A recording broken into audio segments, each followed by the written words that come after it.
नमस्कार, आप देख रहे हैं महाखबर। मैं सुधाकर सिंह। बिहार में सरकार बन गई है। सभी मंत्रियों ने अपने अपने पद की गोपनीयता की शपथ भी ले ली है और पदभार भी संभाल लिया है।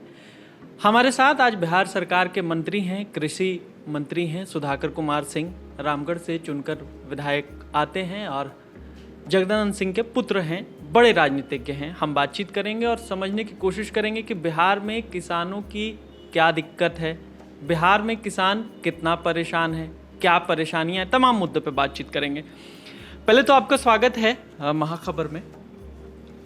बिहार सरकार में आप कृषि मंत्री के रूप में अब अपना योगदान दे रहे हैं। क्या चुनौतियां होंगी इस बार?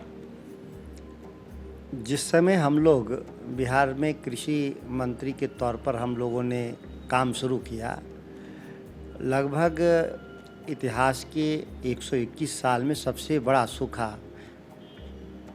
की परेशानी से हम लोग रूबरू हैं। यह सूखा केवल बिहार में नहीं है, करीब उत्तर भारत में गंगा नदी के दोनों किनारे पर जो राज्य हैं, आबादी बसी है, वो प्रभावित है। ये कोई साधारण नहीं है।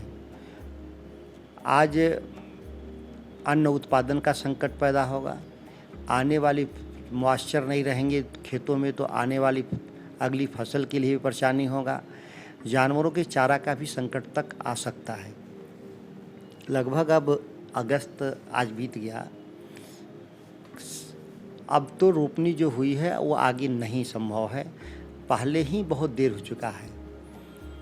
अब जो लगे हुए फसल हैं उसको बचाने की चुनौती है और बारिश का अभी कोई मौसम विज्ञान जो केंद्र है वो कोई आसार नहीं बता रहे हैं कि बारिश होंगी। इसके साथ एक बड़ी चुनौती भी सामने आ गया कि गंगा चूँकि हिमालय पहाड़ से निकली हुई है, या हमारे जो पेनेरियल रिवर्स हैं हमारे बिहार में, कोसी, गंडक, महानंदा, बागमती, ये सारी नदियाँ हिमालय से निकली हुई हैं और हिमालय के पहाड़ों पर और तराई क्षेत्र में भारी बारिश भी हो रहा है और वो नदियाँ पानी लेकर बिहार को डुबा भी रही हैं। यह दोहरी चुनौती बिहार के सामने दिख रहा है। कभी कभी ऐसा होता है, एक तरफ बाढ़, दूसरी तरफ सुखाड़, दोनों एक साथ। जो फसल है वो बाढ़ में भी डूबता जा रहा है और वह पानी बिहार का नहीं है, बाहर से आया हुआ पानी है।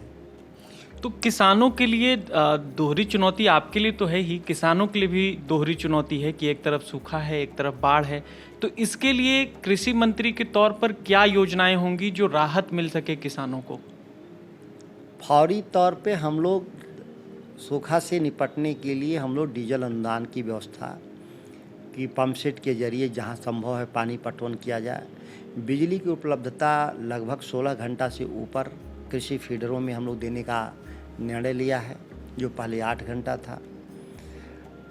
जहां पे हमारी फसलें नहीं लगी हैं वहां पर खरीफ के लिए वैकल्पिक फसलों के लिए बीज का हम लोग वितरण आज से शुरू कर चुके हैं जो सूखा प्रभावित इलाके में। इसके अलावा हम लोग एक सर्वे भी करा रहे हैं कि करीब करीब क्या नुकसान हुआ है फसलों का। तो जहाँ फसल नहीं लगा है वहाँ पर हम अलग से अनुदान देंगे। हम जहाँ लग गए हैं, नुकसान हो गए हैं, उसके लिए हम अलग देंगे पैसे सरकार की तरफ से। उसके लिए भी हम लोग आवेदन मांगना शुरू कर दिए हैं बिहार में। ये अभी तत्काल की व्यवस्था है। आपातकाल में जब हमको लगेगा सितंबर तक देख लेंगे कि और स्थिति और बिगड़ रही है तो और भी हम कंटीजेंसी प्लान लेकर आएंगे। अच्छा, आपके विभाग में सबसे ज़्यादा मुश्किल किसानों को होती है खाद की।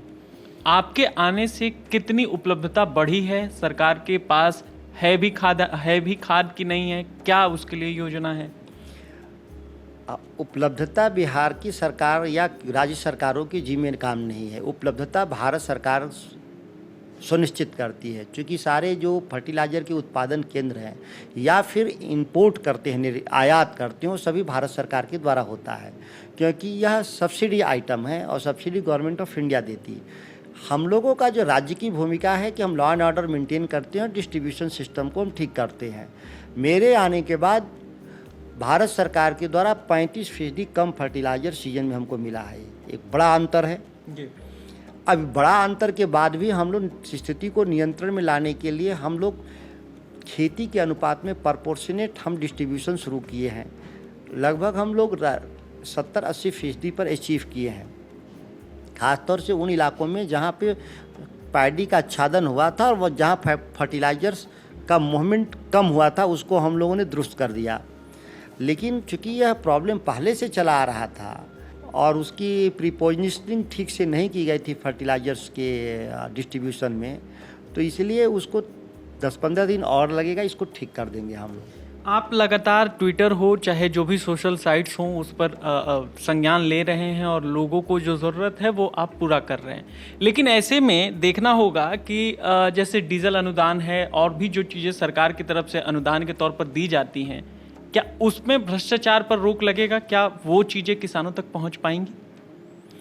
हम तो डीजल अनुदान तो सीधे किसान के खाते में जाता है और जितनी योजनाएं हैं हमें सीधे जो अभी एजेंसियों के मार्फत काम होता था उसको हम धीरे धीरे उसको रोक करके हम सीधे किसानों को जो सब्सिडी है सीधे फार्मर्स को हम देने के लिए कृत संकल्पित हैं और उसमें हम लोग आगे बढ़ रहे हैं। पूरे देश में हम सब ने देखा कि किसान आंदोलन चल रहा था, एमआरपी की बात हो रही थी, तो आप कृषि मंत्री बने हैं, आप लगातार किसानों के हित की बात करते हैं, तो क्या इस बार भी बिहार में एमएसपी पे बात होगी? निश्चित तौर पे मैं बात करूंगा, कृषि मंत्री के तौर पे बात करूंगा। यह बात सही है कि यह मेरे विभाग का मामला नहीं है, खाद्य आपूर्ति मंत्रालय देखता है इसको, लेकिन मैं कैबिनेट के सामूहिक उत्तरदायित्व नियमों से बंधा हूं और हम निश्चित तौर पर इसमें काम करेंगे। हम अपनी बात को रखेंगे कैबिनेट में कि जो हमारा एमएसपी का गारंटी मिलनी चाहिए किसी तरह से बिहार में, यह तत्कालीन सरकारें इसको अव्यवस्थित कर रखी थी, इसको हम लोग व्यवस्थित करने की मंशा रखते हैं। ये सुधाकर सिंह थे, बिहार सरकार में कृषि मंत्री हैं। साफ साफ कह रहे थे कि किसानों को दिक्कत ना हो, किसानों के सहूलियत के लिए सारी चीज़ें, सारी योजनाएं तैयार की जाएंगी, एमएसपी पे बात करेंगे और किसानों को उचित एमएसपी मिले इस पर ज़रूर बात करेंगे। आप बने रहें महाखबर के साथ। धन्यवाद।